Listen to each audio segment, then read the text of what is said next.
Hey, this is Annie or Liucid, and this channel is all about creativity and sparking that up. And so today I wanted to go over my creative journey on how I landed a job at Ogilvy as a digital designer. And I'm not a digital designer there anymore, but I was there for 4 years, and I think I have some pretty good key takeaways that might help you, especially if you're a designer that's just starting out or if you're just curious. And with that, let's dive right in and let's get lucid.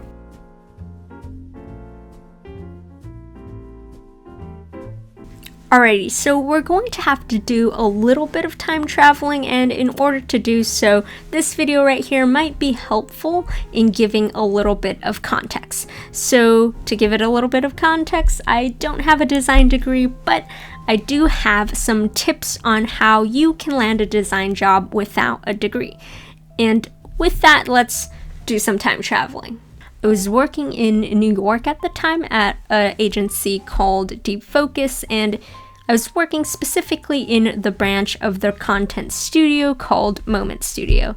And I was fresh out of college, and I was super excited and happy to be there. Well, long story short, I got laid off, and then I made my way back to California. And in California, I actually then took, I think it was around 6 months or so of this break period where I was essentially just healing and trying to apply to jobs, but I was certainly at a low point, and I knew I was at a low point when I actually missed one of my interviews at BuzzFeed because I had slept in.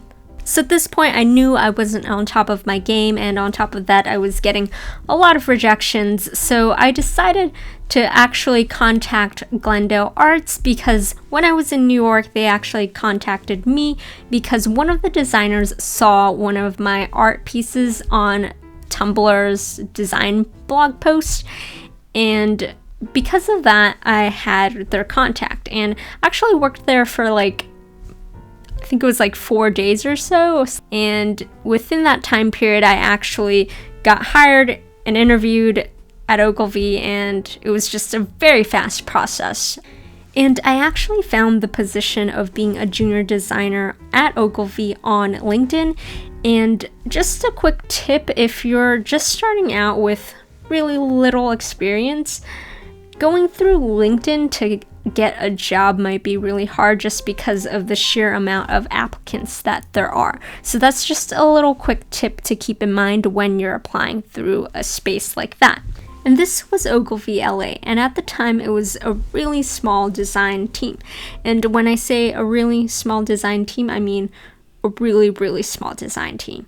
And I think now it's a small design team, a little bit bigger maybe, I don't know. But aside from that, it was just a small design team when I came on board, and really small, but we were trying to start a content studio. And so when I look back on the job description, it definitely matched what I was doing prior. So here are 3 tips that I think helped me land my job and will hopefully be a nice little key takeaway for you as well. So tip number 1 is actually a no-brainer, which is I had experience from my previous job / having previous experience that matches the job description is actually really good, because then you can showcase that yes, you have the experience, yes, you can get the job done. So that, of course, is a no-brainer. Have experience / showcase that you can get the work done. Tip number 2 is side projects. So I think side projects were really instrumental in getting my foot in the door and at Ogilvy, because, for example, for my first internship / when I broke my door in the when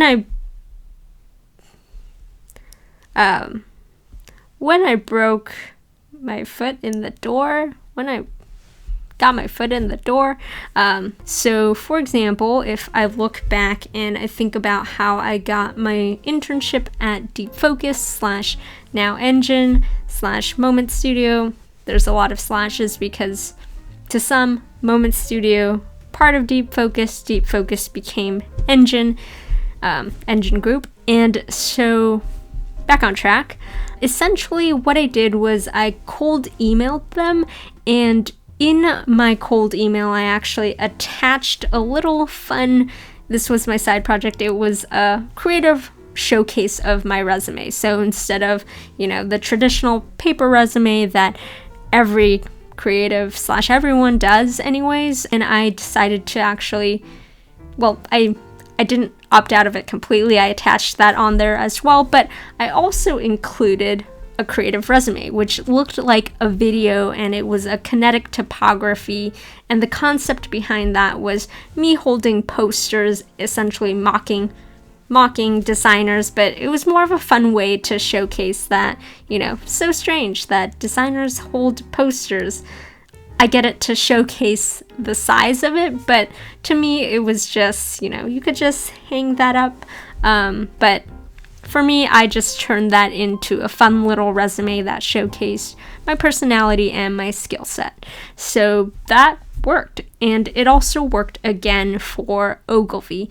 I'm not sure if I showcased that same resume / creative resume, but I do remember showcasing some of my side projects that I did for fun, and it was a topic of conversation in the interview process.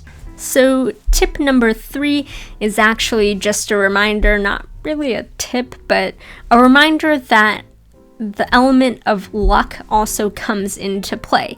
And I know this one might not be one that is really a tip, but it's just a reminder that some things are just out of your control. So for example, if you think about timing, well, you can't control if a company still needs someone to do that job anymore, right? So I've had cases where the job was opened and then the company decided, actually, we don't need this position anymore, or, something happens within their budget or whatnot, and the position just is no longer there.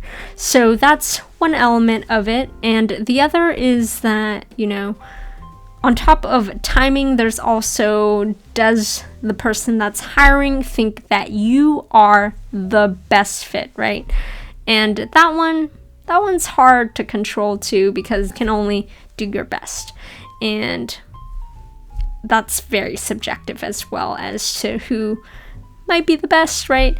And so I guess the other factor too is like culture fit. But all of that is to say, just be prepared, do what you can, and bring what you can bring to the table.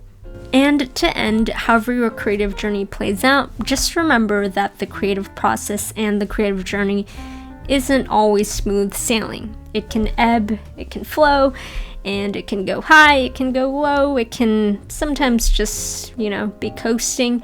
And the reminder there is just keep swimming. And with that, take care, keep shining, and stay lucid.